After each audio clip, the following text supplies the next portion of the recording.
Hello friends, स्वागत है आपका एसपी क्लासेज में। और मैं हूं विजय कुमार और हम लोग पढ़ रहे हैं क्लास 10th का साइंस पढ़ रहे हैं और साइंस में पढ़ रहे हैं भौतिक विज्ञान वाला पोर्शन। तो देखिए, आज का हमारा टॉपिक है अवतल दर्पण द्वारा प्रतिबिंब का बनना। तो इसके पहले हम देख लेते हैं कि जो इसका पिछले वाले लेक्चर के बारे में बात कर लेंगे कि जो प्रतिबिंब बनने के नियम है वो क्या नियम है। तो देखिए, इसके पिछले लेक्चर में हम लोगों ने चर्चा कर चुका है कि कैसे प्रतिबिंब बनता है, कौन से नियम से प्रतिबिंब बनता है। तो देखिए, इसके 3 नियम थे, पहला, दूसरा और तीसरा। ये तीनों नियम क्या थे? पहला नियम था मुख्य अक्ष के समांतर आने वाली प्रकाश की किरण परावर्तन के पश्चात फोकस से होकर जाती है, प्रथम नियम। दूसरा नियम जस्ट इसका उल्टा होता है कि फोकस से होकर आने वाली प्रकाश की किरण यहाँ F मुख्य अक्ष के क्या हो जाती है? समांतर हो जाती है। और तृतीय नियम था कि वक्रता केंद्र से होकर जाने वाली प्रकाश की किरण परावर्तन के पश्चात पुनः अपने ही मार्ग से वापस लौट जाती है। तो अगर आप लोगों ने पिछला लेक्चर नहीं देखा है तो पहले आप लोग पिछला लेक्चर देख लीजिए। इन्हीं तीनों नियम के बारे में पिछले लेक्चर में हम लोगों ने डिस्कस किया था। और आज का हमारा टॉपिक है अवतल दर्पण द्वारा प्रतिबिंब का बनना। तो चलिए देखते हैं कि अवतल दर्पण से प्रतिबिंब कैसे बनता है, वस्तु की स्थिति क्या होती है और वस्तु की स्थिति क्या होती है और वस्तु की स्थिति के अनुसार प्रतिबिंब हमारा कहां बनता है। टोटल इसके 6 पॉइंट हैं। टोटल 6 पॉइंट को पढ़ना है और अभी हम लोग देखेंगे वस्तु कहां पर है और प्रतिबिंब कहां पर बनता है। तो प्रथम स्थिति हमारी होगी जब वस्तु अनंत पर हो। प्रथम स्थिति क्या होगी? जब वस्तु कहां पर हो? अनंत पर हो। जब वस्तु अनंत पर स्थित हो तो प्रथम कंडीशन यही होगी कि अवतल दर्पण के सामने जब वस्तु अनंत पर स्थित होगी तो उसका प्रतिबिंब कहां बनेगा और कैसा बनेगा। आइए देखते हैं। मान लीजिए यहां पर देखिए, ये हो गया कौन सा दर्पण? उत्तल दर्पण। पीछे से परावर्तन कहां होगा? दबे हुए भाग से परावर्तन होगा। ये कौन सा दर्पण कहलाता है? बिल्कुल, अवतल दर्पण कहलाता है। ठीक है, देखिए ये अवतल दर्पण। तो ये मुख्य अक्ष यहां पर F होता है, यहां पर C होता है। अब देखिए, जब वस्तु अनंत पर होगी तो इस कंडीशन में हमारा प्रतिबिंब कहां बनेगा। तो हम लोगों ने नियम में पढ़ा था कि फोकस से होकर आने वाली प्रकाश की किरण, फोकस से होकर आने वाली प्रकाश की किरण परावर्तन के पश्चात मुख्य अक्ष की क्या हो जाती है? समांतर हो जाती है। तो मान लीजिए अनंत से कोई प्रकाश की किरण आ रही होगी, फोकस से आएगी, टकराएगी और पुनः वापस मुख्य अक्ष के समांतर हो जाएगी। ये हमारा एक कंडीशन। और दूसरा कंडीशन हम ये यूज कर रहे हैं कि वक्रता केंद्र से होकर आने वाली प्रकाश की किरण परावर्तन के पश्चात पुनः अपने ही मार्ग से वापस लौट जाती है। तो ये देखिए दूसरी कंडीशन, यहां से आएगी प्रकाश की किरण, ऐसे आएगी और पुनः टकराकर वापस लौट जाएगी। तो देखिए प्रतिबिंब बन कहां रहा है? प्रतिबिंब हमारा यहां बन रहा है। अगर वस्तु यहां अनंत पर कहीं स्थित होगा तो प्रतिबिंब हमारा यहां पर बनेगा। और कैसा बनेगा? उल्टा बनेगा। इसके बारे में देखिए, प्रतिबिंब के बारे में हम क्या क्या कह सकते हैं। प्रतिबिंब टोटल 6 कंडीशन पढ़नी है हमको। ये हमारा प्रथम कंडीशन है, प्रथम स्थिति है। प्रतिबिंब के बारे में हम क्या क्या कह सकते हैं? प्रतिबिंब कैसा बनेगा? प्रतिबिंब उल्टा बनेगा। पहली बात, प्रतिबिंब कैसा बन रहा है? उल्टा बन रहा है। और क्या कह सकते हैं? बहुत छोटा बनेगा। कैसा बनेगा? बहुत छोटा बनेगा। यह हमारी दूसरी बात हो गई प्रतिबिंब के बारे में। तीसरी बात और क्या कह सकते हैं? फोकस तल में कहां है? फोकस तल में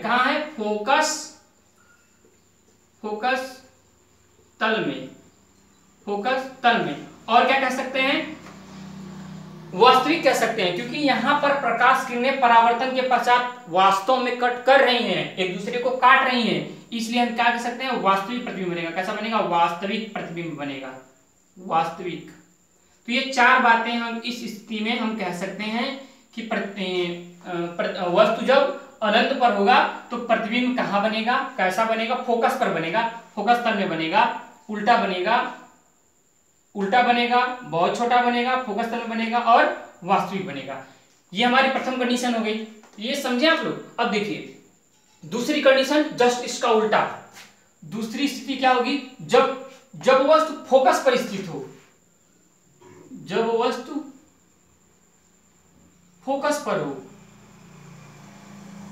फोकस पर स्थित हो, फोकस मतलब मुख्य फोकस,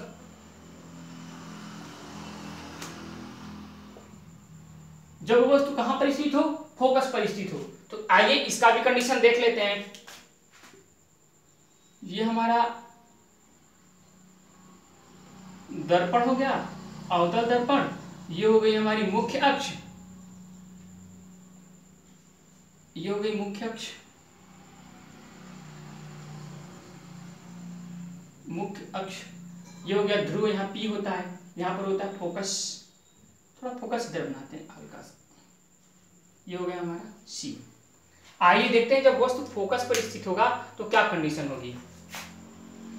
ये वस्तु रख दिया हमने फोकस पर। अब देखिए उन्हीं तीनों नियम की सहायता से, जो तीनों नियम हम लोगों ने पिछले लेक्चर में पढ़ा है, उन्हीं तीनों नियम की सहायता से हम प्रतिबिंब को बनाते चलेंगे। देखिए हम लोगों ने पढ़ा था कि मुख्य अक्ष के समांतर आने वाली प्रकाश की किरण, मुख्य अक्ष के समांतर आने वाली प्रकाश की किरण मुख्य फोकस से होकर परावर्तन के पश्चात मुख्य फोकस से होकर पास हो जाती है।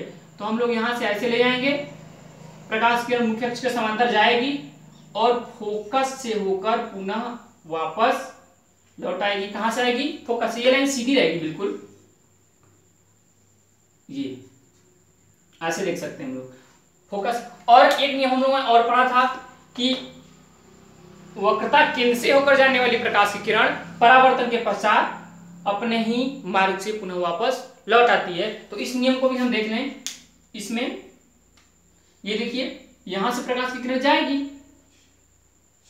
और टकराएगी इस पे, टकरा के पुनः अपने ही मार्ग से वापस लौट आएगी। यहां पर देखने को क्या मिल रहा है कि यह दोनों रेखाएं क्या कह सकते हैं, ये दोनों किरण, प्रकाश की किरण परावर्तन के पश्चात आपस में ही क्या हो जा रही है, समांतर हो जा रही है। तो जब परावर्तन के पश्चात आपस में समांतर हो जाएगी तो हम मान लेंगे कि वस्तु कहीं बन रहा होगा, अनंत पर बन रहा होगा। वस्तु कहां बन रहा होगा, अनंत पर। कहां बन रहा होगा, अनंत पर। तो प्रतिबिंब कहां बन रहा होगा, अनंत पर। तो प्रतिबिंब अनंत पर बन रहा होगा तो इसके प्रतिबिंब के बारे में क्या क्या कह सकते हैं,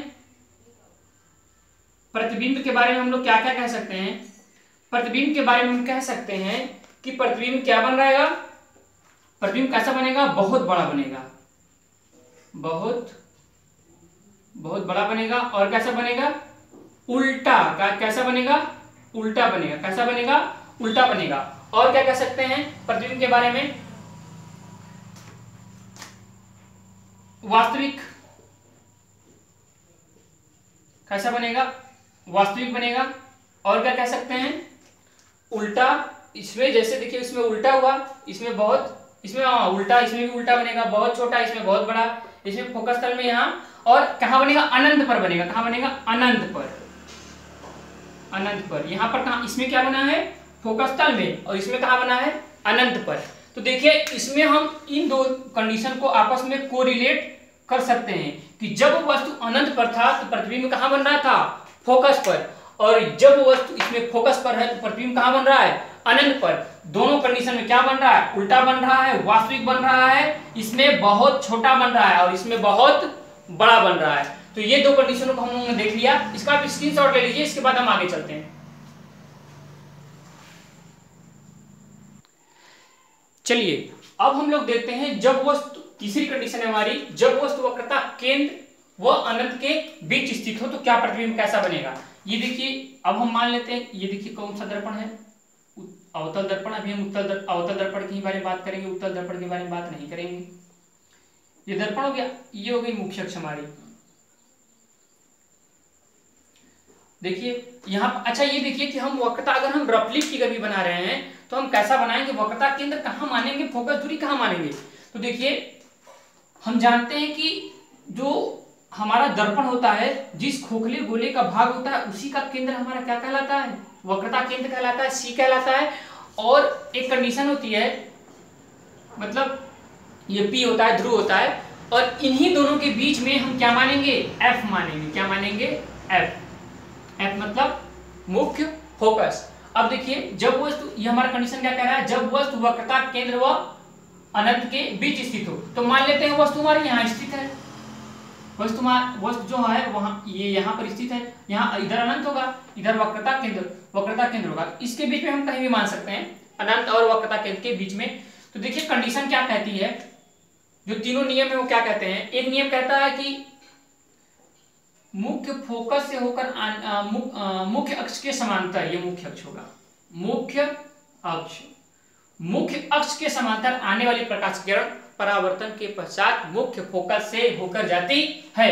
तो ये कहां से होकर जाएगी, मुख्य फोकस से ऐसे होकर ये इधर निकल जाएगी, ठीक। और एक कंडीशन ये है कि वक्रता केंद्र से होकर जाने वाली प्रकाश की किरण, वक्रता केंद्र से होकर जाने वाली प्रकाश की किरण परावर्तन के पश्चात पुनः अपने मार्ग से ही वापस लौट जाती है। तो ये देखिए यहां से ये किरण चलेगी, वक्रता केंद्र से होकर ऐसे यहाँ आएगी, टकराएगी और पुनः अपने ऐसे आएगी, पुनः अपने मार्ग से वापस लौट जाएगी। तो देखिए दोनों जो परावर्तित रेखाएं हैं, परावर्तित किरणें हैं, वो कहाँ कट कर रही हैं, यहाँ कट कर रही हैं, यहाँ पर इस कंडीशन में यहाँ कट कर रही हैं। तो हमारा प्रतिबिंब कहाँ बनेगा, यहाँ पर बनेगा। अगर हम इसको A दे दें यहाँ पर और इसको B दे दें, तो देखिए ये ऊपर वाला जो पोर्शन है वो यहाँ है A और यहाँ पर है B।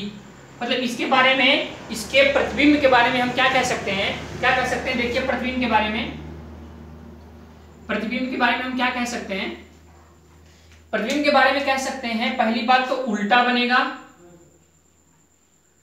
जो दिख रहा है वही हम कहेंगे, जो हमें इतना जो हम लोगों ने फिगर ड्रॉ किया है, इस फिगर में जो हमें दिख रहा है हम वही बातें लिखेंगे, उल्टा बनेगा। दूसरी बात क्या बनेगा, छोटा बनेगा। कैसा बनेगा, छोटा बनेगा। छोटा किससे छोटा, वस्तु से छोटा, ऐसा लिख सकते हैं, वस्तु से छोटा बनेगा, वस्तु से छोटा। कैसा बनेगा, वस्तु से छोटा बनेगा। और क्या कह सकते हैं, और कह सकते हैं वास्तविक बनेगा। कैसा बनेगा, वास्तविक, वास्तविक। कैसा बनेगा, वास्तविक। और क्या कह सकते हैं, उल्टा बनेगा, वस्तु से छोटा बनेगा, वास्तविक बनेगा।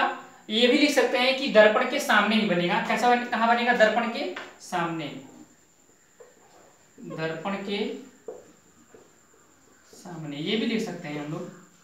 तो इतनी कंडीशन है, ये सारी बातें हम इस कंडीशन में लिख सकते हैं। देखिए जैसे जैसे हम लोग फिगर ड्रॉ करेंगे, जो बातें हमें मिलेंगी हम वही बातें इसमें लिखेंगे। ये आता है एग्जाम में 2 नंबर का, कि अवतल दर्पण के सामने जब वस्तु यहां पर रखी हो तो प्रतिबिंब कहां बनेगा, चित्रांकित कीजिए या चित्र के द्वारा दर्शाइए। चलिए ये तीसरा पॉइंट आया समझ में। अब देखिए चौथा पॉइंट क्या है। चौथा पॉइंट कह रहा है जब वस्तु वक्रता केंद्र पर स्थित हो। तो वक्रता केंद्र के लिए क्या कंडीशन है, वक्रता केंद्र के लिए आइए देख लेते हैं क्या कंडीशन है। ये हो गया मेरा दर्पण,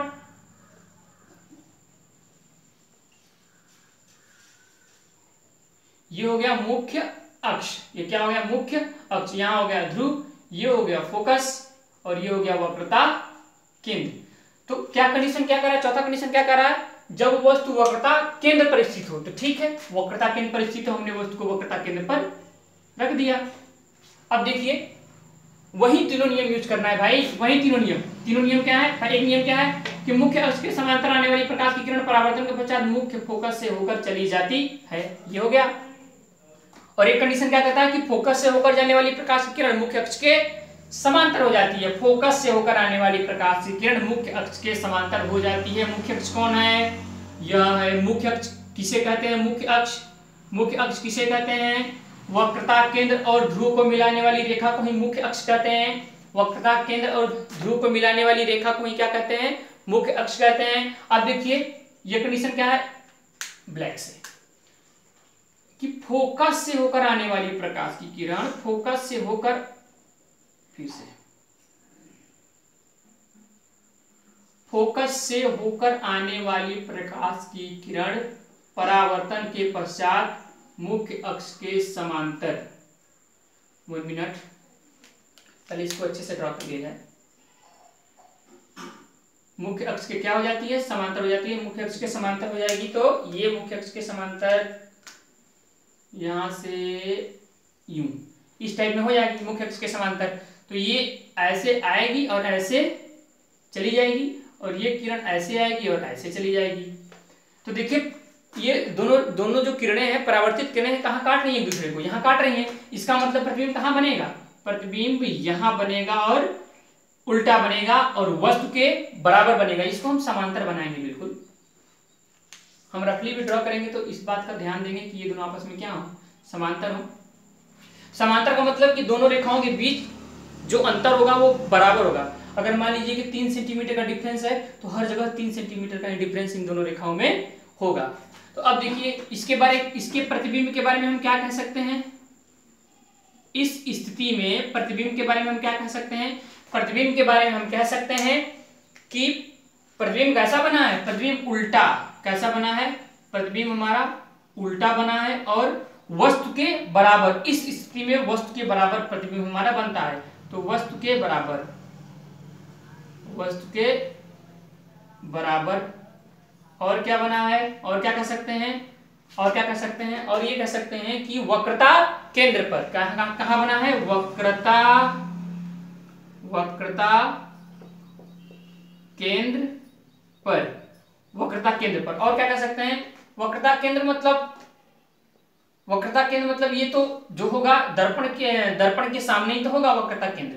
तो ये 3 बातें हम इस स्थिति में आराम से लिख सकते हैं। तो हमें क्वेश्चन कैसा पूछ सकता है, क्वेश्चन पूछेगा कि अवतल दर्पण के सामने जब वस्तु वक्रता केंद्र पर स्थित हो, अवतल दर्पण के सामने जब वस्तु वक्रता केंद्र पर स्थित हो तो प्रतिबिंब कहां बनेगा और कैसा बनेगा, मतलब प्रतिबिंब की स्थिति क्या होगी और उसकी प्रकृति क्या होगी। तो प्रकृति के बारे में क्या लिखेंगे, अच्छा ये एक पॉइंट और लिख सकते हैं, वास्तविक कैसा बनेगा, वास्तविक बनेगा। वास्तविक क्यों बनेगा, क्योंकि दोनों की दोनों किरणें परावर्तित होने के बाद वास्तव में एक दूसरे को कट कर रही हैं, और जहां पर दो रेखाएं वास्तव में, दो किरणें वास्तव में कट करती हैं, वहां पर वास्तविक प्रतिबिंब बनता ही बनता है। तो ये 2 और कंडीशन हो गई, टोटल 4 कंडीशन होगी। इसका स्क्रीनशॉट ले लीजिए आप, इसके बाद हम लोग आगे चलते हैं। चलिए अब देखते हैं 5वां कंडीशन और 6वां कंडीशन। 5वां कंडीशन क्या कहता है कि जब वस्तु वक्रता केंद्र व फोकस के बीच स्थित हो, तो वक्रता केंद्र और फोकस के बीच में यहीं कहीं स्थित होगा। तो यहाँ पर हम वस्तु को रख लेते हैं यहाँ पर। अब देखिए वस्तु कहां पर है, वक्रता केंद्र और फोकस के बीच में, तो प्रतिबिंब कहां पर बनेगा। तो देखिए नियम के अनुसार ये बनाएंगे, मुख्य अक्ष के समांतर आने वाली प्रकाश की किरण परावर्तन के पश्चात मुख्य फोकस से होकर वापस चली जाती है। ये हमारा एक कंडीशन हो गया। और दूसरा कंडीशन क्या कहता है, दूसरा कंडीशन इसमें एक और अप्लाई करेंगे, क्योंकि दो किरणों की जरूरत होगी हमें, तो कोई सा दो नियम, उन्हीं तीनों नियम में से कोई 2 नियम हम लगा के रेखाओं को कट करा लेंगे और बता देंगे कि प्रतिबिंब हमारा कहां पर बनेगा और कैसी उसकी प्रकृति होगी। आइए देखते हैं। अब देखिए ये एक नियम और है कि फोकस से होकर आने वाली प्रकाश की किरण परावर्तन के पश्चात मुख्य अक्ष के समांतर हो जाती है। तो मुख्य अक्ष के समांतर हो गई, तो ये किरण इधर से आई और इधर चली गई, ये वाली किरण इधर से आई और इधर चली गई। तो ये देखिए ये दोनों कहाँ कट कर रही हैं, ये दोनों यहाँ पे कट कर रही हैं। तो जब हमारा प्रतिबिंब बनेगा कहाँ बनेगा, ऐसा बनेगा, कहीं इस टाइप में बनेगा। अगर हम इसको A कह दें और इसको B कह दें तो यहाँ पर A होगा और यहाँ पर B होगा। आइए प्रतिबिंब के बारे में देखते हैं कि प्रतिबिंब को हम क्या कह सकते हैं। प्रतिबिंब के बारे में कितनी बातें लिख सकते हैं। तो प्रतिबिंब के बारे में क्या कह सकते हैं, प्रतिबिंब कैसा बनेगा। प्रतिबिंब पहली बात तो उल्टा बनेगा। कैसा बनेगा, प्रतिबिंब हमारा उल्टा बनेगा। और क्या कह सकते हैं, वास्तविक बनेगा। कैसा बनेगा, वास्तविक बनेगा। वस्तु से बड़ा बनेगा। कैसा बनेगा, वस्तु से बड़ा बनेगा। और क्या कह सकते हैं, वक्रता केंद्र और अनंत के बीच में। तो ये हम ये बता नहीं सकते ना कि इसके जस्ट बगल में ही बनेगा। अब ये हम बता सकते हैं कि ये हो सकता है, और अगर वस्तु इधर होगा तो ये और इधर चला जाएगा, वस्तु और इधर होगी तो ये इधर चला जाएगा। तो इन दोनों के बीच में एकदम एग्जैक्टली बीच में नहीं, कहीं इधर उधर कहीं रख सकते हैं तो ये प्रतिबिंब भी हमारा जो प्रतिबिंब होगा वो भी इधर उधर घिसक सकता है। तो हम क्या कह सकते हैं कि अनंत और वक्रता केंद्र के बीच में मतलब कहीं भी बन सकता है, उन्हीं दोनों के बीच में रहेगा लेकिन कहीं भी रह सकता है। तो क्या कह सकते हैं अनंत और वक्रता केंद्र के बीच में, वक्रता केंद्र के बीच। तो इतनी बातें हम लिख सकते हैं जब वस्तु वक्रता केंद्र और फोकस के बीच स्थित होगा, तो इतनी बातें हम प्रतिबिंब के बारे में कह सकते हैं। 1 2 3 4। अब आइए देखते हैं जब वस्तु मुख्य फोकस व ध्रुव के बीच स्थित हो। तो मुख्य फोकस और ध्रुव के बीच, तो यहाँ हमारा कहीं मुख्य फोकस होगा F, यहाँ पर क्या होगा C। वस्तु कहां पर है, यहाँ पर P मतलब ध्रुव पोल। वस्तु कहां पर है, वस्तु है मुख्य अक्ष मुख्य फोकस व ध्रुव के बीच। तो यहां पर वस्तु कहीं रख दे मुख्य फोकस और ध्रुव के बीच। तो देखिए कैसा बनेगा, नियम लगाते हैं कोई एक सा नियम, कोई पहला एक नियम, ये नियम लगाते हैं मुख्य अक्ष के समांतर आने वाले प्रकाश की किरण परावर्तन के पश्चात मुख्य फोकस से होकर जाती है। ये कंडीशन हो गई। और एक कंडीशन क्या है, वक्रता केंद्र वाला लगा लेते हैं। वक्रता केंद्र वाला कंडीशन क्या है कि वक्रता केंद्र से होकर आने वाली प्रकाश की किरण, वक्रता केंद्र से होकर आने वाली प्रकाश की किरण परावर्तन के पश्चात पुनः अपने ही मार्ग से वापस लौट आती है। तो क्या कंडीशन है, वक्रता केंद्र से होकर आने वाली प्रकाश की किरण, ये किरण ऐसे आ रही होगी वक्रता केंद्र से, और यह यहाँ पे आएगी, यहाँ से ऐसे टकराएगी, टकराकर पुनः अपने ही मार्ग से वापस लौट जाएगी। ये देखिए रेखाएं आगे पीछे बढ़ाइए, कहीं मिल नहीं। अब ये रेखाएं कहीं नहीं मिलेंगी क्योंकि इनके बीच की दूरी क्या होती जा रही है, लगातार क्या होती जा रही है, लगातार बढ़ती जा रही है। तो इन दोनों रेखाओं को, इन दोनों परावर्तित किरणों को हम पीछे बढ़ाएंगे। पीछे बढ़ाएंगे तो क्या, ये अवतल दर्पण ये मिटा देते हैं, पीछे बढ़ाएंगे ऐसे, सॉरी यहां से ऐसे पीछे बढ़ाएंगे तो ये कहीं न कहीं आपस में कट करेंगी। तो कट करेंगी तो यहीं पर हमारा प्रतिबिंब क्या होगा, बनेगा। कैसा बनेगा, प्रतिबिंब हमारा यहीं पर बनेगा। अगर यहाँ पर A दे दें और ये B दे दें तो यहाँ पर हमारा A होगा और यहाँ पर हमारा B होगा। तो देखिए प्रतिबिंब हमारा कहाँ बनेगा, दर्पण के पीछे बनेगा, दर्पण के पीछे बनेगा। आइए प्रतिबिंब के बारे में हम क्या क्या लिख सकते हैं, प्रतिबिंब के बारे में हम लोग क्या क्या लिख सकते हैं, पॉइंट वाइज देखते हैं। प्रतिबिंब के बारे में हम लोग क्या क्या लिख सकते हैं, प्रतिबिंब कैसा बनेगा, यहां पर प्रतिबिंब हमारा सीधा बनेगा। अवतल दर्पण के पूरे स्थिति में केवल एक ही स्थिति ऐसी आती है जिसमें वस्तु का प्रतिबिंब हमारा क्या बनता है, सीधा बनता है और बहुत बड़ा बनता है, वस्तु से बहुत बड़ा बनता है। तो देखिए क्या लिख सकते हैं, पहली बात तो सीधा बनेगा, सीधा बनेगा।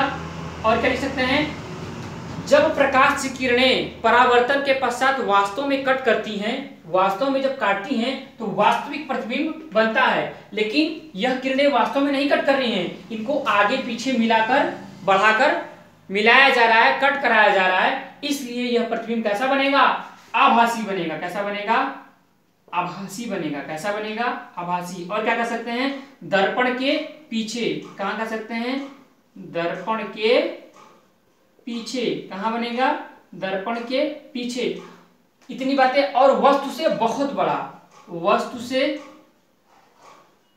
से बहुत बड़ा, इतनी बातें हम इस स्थिति में प्रतिबिंब के बारे में कह सकते हैं या लिख सकते हैं। तो ये हो गई टोटल 6 कंडीशन। इन्हीं 6 कंडीशन को हमको अवतल दर्पण में पढ़ना था।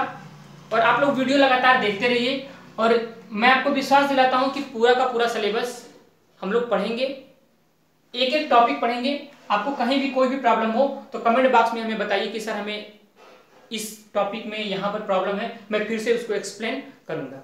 आप इसका स्क्रीनशॉट ले लीजिए। आज के लिए इतना ही, थैंक यू।